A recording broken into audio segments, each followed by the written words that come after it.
السلام عليكم. عاملين ايه؟ اللهم لك الحمد كما ينبغي لجلال وجهك وعظيم سلطانك. اليوم ان شاء الله هنعمل كبسة السورية. اول حاجة شوف المكونات: طماطم كبير متقطع صغير، صلصة معلقة، هاخد منها معلقة صغيرة، جزر مبشور، دجاج، معايا البهارات عبارة عن واحدة لومي، بهارات كبسة معلقة كبيرة، قرفة ربع معلقة قرنفل مطحون، ورق غار مطحون، هيل أو حبهان مطحون، فلفل أسود، 7 بهارات، وكركم وملح. أول حاجة همزج بالجزر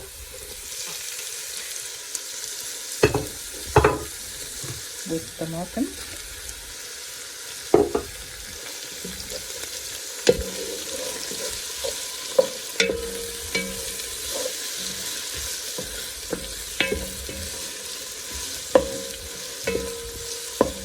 اقلبهم كويس.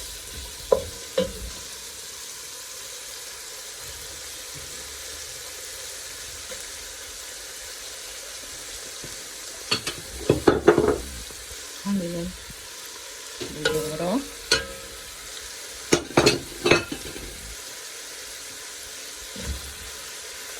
الدجاج، نسلقه طبعا، نضيفه كويس.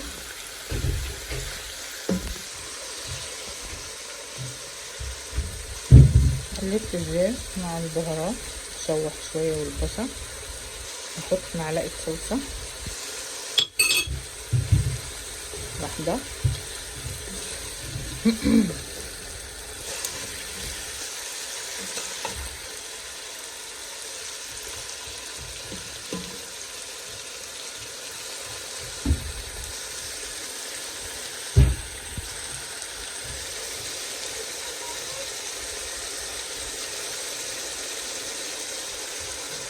بعدين هنزل بالمية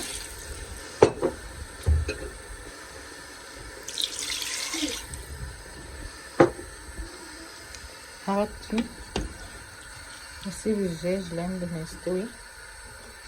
بعدين هشيل الدجاج وانزل بمية الرز، اسفة هنزل بالرز نفسه بسمتي الحبة الطويلة.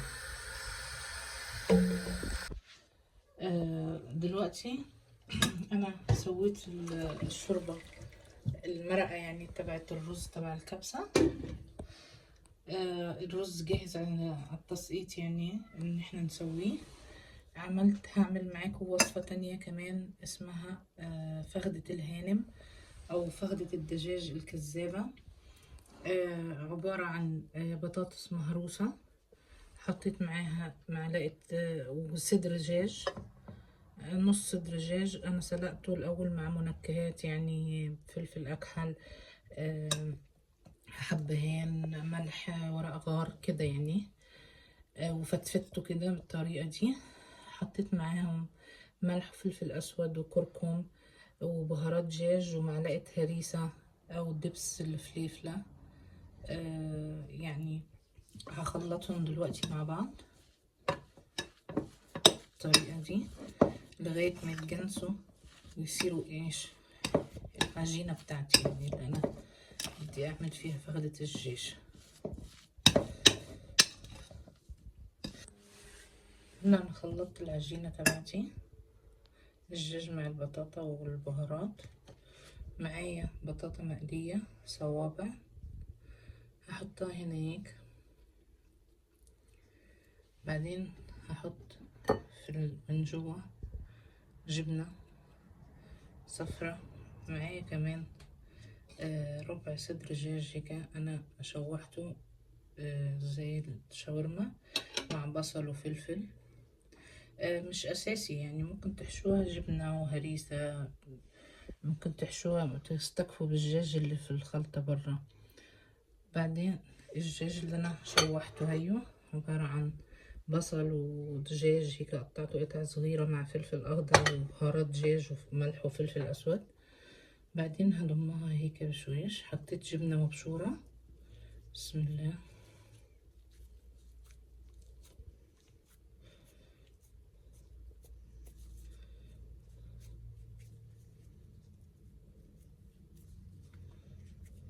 ايوه بنفس الشكل هذا.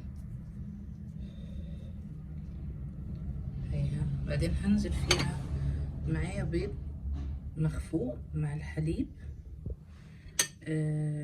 لان الحليب اول حاجة بيزيد الكمية، تاني حاجة الحليب بيعطي لون، لما بنيجي نقليه بيعطي اللون الذهبي الحلو.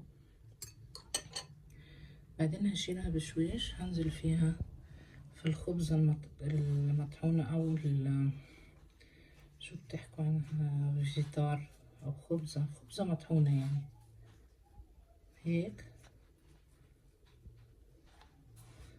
وهيك معايا فخدة الدجاج بتكون جاهزة للقلي. نشوف الشكل النهائي بعد ما نقليها ان شاء الله. هلا سقطت الرز، قرب يستوي.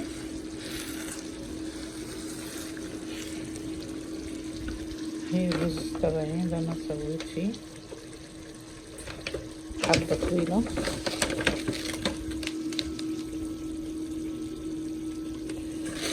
غسلته بدون نقع. كل كوباية رز طويل تاخد كاستين من المرقة يعني.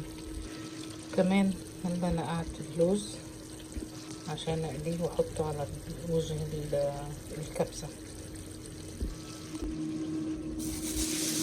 كمان هاي الأكياس الكدابة او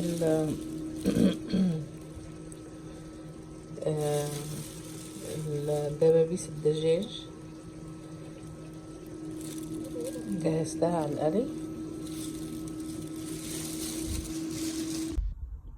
ده كان شكل أكلنا النهائي، الكبسة وصلصة الدقوس والأفخاد أو دبابيس الدجاج الكداب. يا رب تجربوها تعجبكم. مع السلامة.